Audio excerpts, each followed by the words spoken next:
Le président de la République, Ismaël Omar Guelleh, a donc pris part ce matin à Ila Hotel, à la retraite donc, annuelle de la Société internationale des finances, branche du groupe de la Banque mondiale dédiée au secteur privé.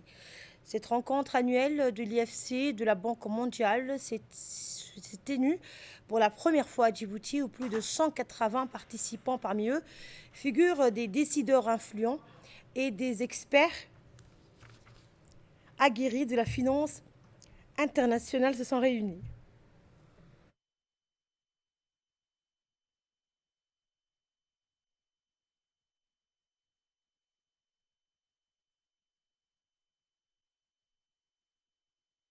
Cette réunion annuelle de la branche de la Banque mondiale à Djibouti illustre clairement la montée en puissance de ce petit pays de la Corne de l'Afrique, perçu comme un acteur clé du développement économique régional.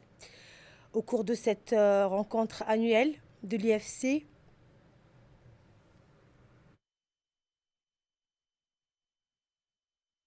du groupe de la Banque mondiale spécialisée dans le secteur privé, les membres du bureau de la Banque mondiale ont annoncé leur détermination à soutenir la croissance durable du secteur privé à Djibouti en contribuant à accroître l'accès au financement des petites et moyennes entreprises et en renforçant le commerce régional et la sécurité alimentaire grâce à une meilleure logistique de la chaîne d'approvisionnement au principal port du pays.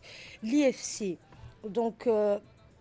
L'IFC, en partenariat avec la Banque centrale de Djibouti, contribuera à moderniser un registre des garanties immobilières destinées aux institutions financières afin d'accroître l'accès au financement des PME du pays.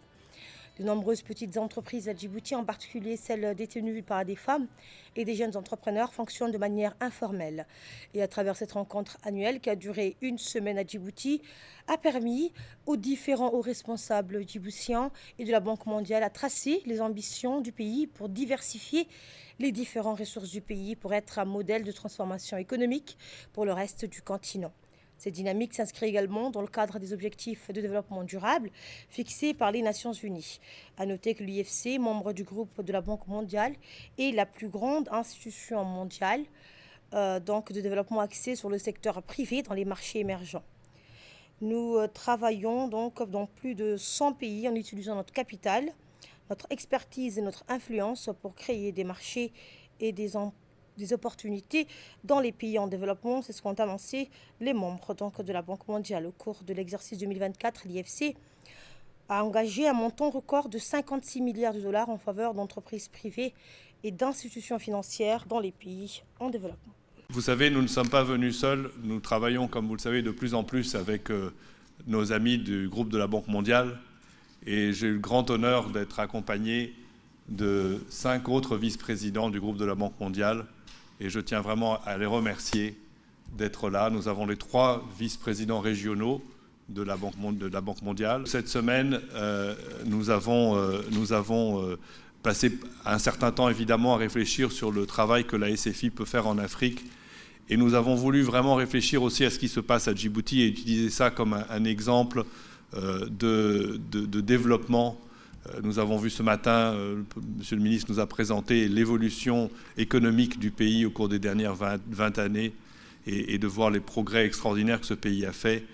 Nous avons aussi un panel très intéressant sur Invest in Djibouti, où nous avons aussi on nous a soumis au défi de dire faites plus ici, venez et faites plus et nous vous écoutons et vous pouvez compter sur nous. Cette semaine, nous avons eu l'occasion de signer 2 accords, un accord avec la Banque centrale, je remercie le gouverneur, avec qui nous travaillons extrêmement bien sur le développement du secteur financier djiboutien. Nous avons signé un accord avec un investisseur turc qui va investir dans le secteur des ports ici à Djibouti.